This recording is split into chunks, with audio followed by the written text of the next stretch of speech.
So I'm here with Stan Seiden, and he has just finished studying here at YCMES for 6 months. For 6 months.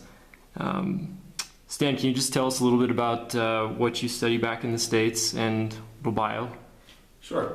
I'm currently a master's student at the Johns Hopkins University School for Advanced International Studies in Washington, D.C., where I'm focusing on China and the Middle East.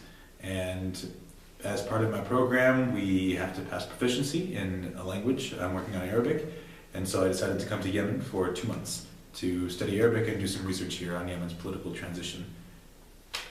And Yemen was fantastic, so I extended my stay, delayed my final semester in DC, and stayed on in Sana'a for another 4 months, which I'm just now finishing up. Why did you feel the need to come to YCMES as opposed to somewhere else in the Middle East? I truly think that Yemen is probably the best place in the world to study Arabic because of 2 reasons.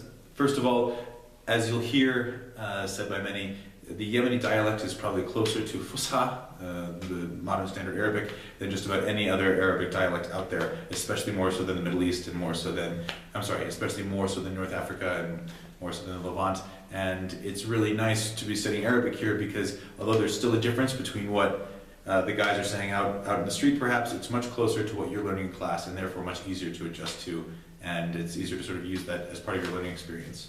And second, you're far more likely here in Yemen to run into people or be surrounded by people who will speak with you in Arabic.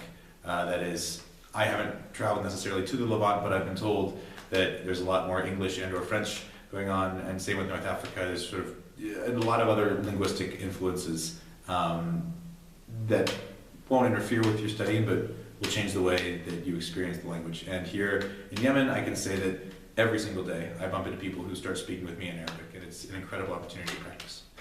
And then to answer the second half of the question, I think that YCMES is probably the best place in Yemen to study Arabic. There's a few other institutes here, but I think YCMES offers the best package overall and puts together the best experience available in Yemen for its students, and then it's just transitive property. What has been your experience so far interacting with Yemeni as an American? Yemenis are incredible. My very first day here, while on kind of a tour around Sana'a, this man saw that there were a few Americans or foreigners buying mobile SIM cards and invited us to his house for lunch. And I don't think they were supposed to, but the 2 teachers who were walking with us at the time brought us to the man's house, and we joined him for lunch, and it was incredible. And these things happen. This was not a rare occurrence. This happens almost every day. You'll be invited to a house, you'll be invited to Chugat with Yemeni, you'll be invited to do all sorts of things. Yemenis really, really enjoy meeting foreigners and talking with foreigners, and probably the phrase I hear more commonly than anything else here is "Welcome to Yemen," which gets a little old when you've been here for 5 months or 6 months, but is still warm and welcoming just the same. Have you felt safe traveling around Sana'a? I do. Sometimes I think it seems like I feel safer than almost anyone else I know, but I feel very safe. I travel by Dababs, which are the sort of public transportation minibuses all over the city. I take cabs. I walk to friends' houses 15, 20 minutes away. I'll walk to the restaurants in the area. I'll walk to Old Sana'a to buy things or just visit or drink some tea. Really, I feel perfectly comfortable traveling around the city, and everywhere I go, once again, whenever Yemenis see me and say, "Welcome to Yemen," yell hello, come over, shake my hand, and not once in Yemen, or Sana'a rather, while walking through the city, traveling by Dabab, have I felt threatened or really anything other than welcomed. There's been a few security incidences since you've come to Yemen. How would you say you've managed through those incidences? Yes, sure.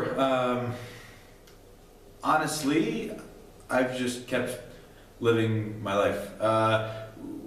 With certain kind of incidents, especially those that verge on the violent, it makes sense to just sort of stay away from those areas.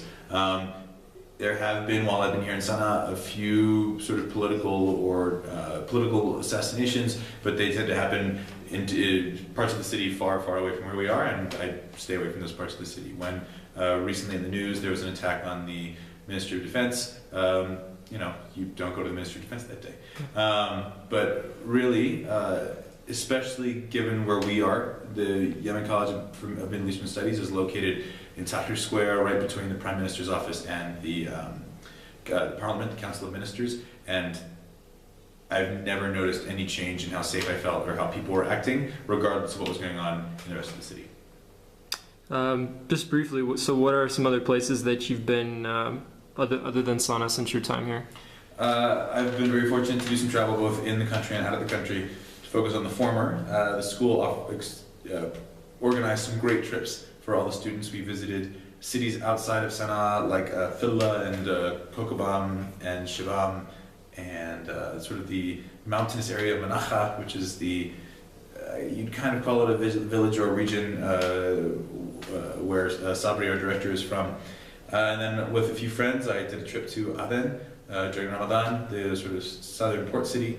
And then just a few weeks ago, a few other friends and I went to Socotra, the mystical Jurassic Park-esque island off the coast of Somalia.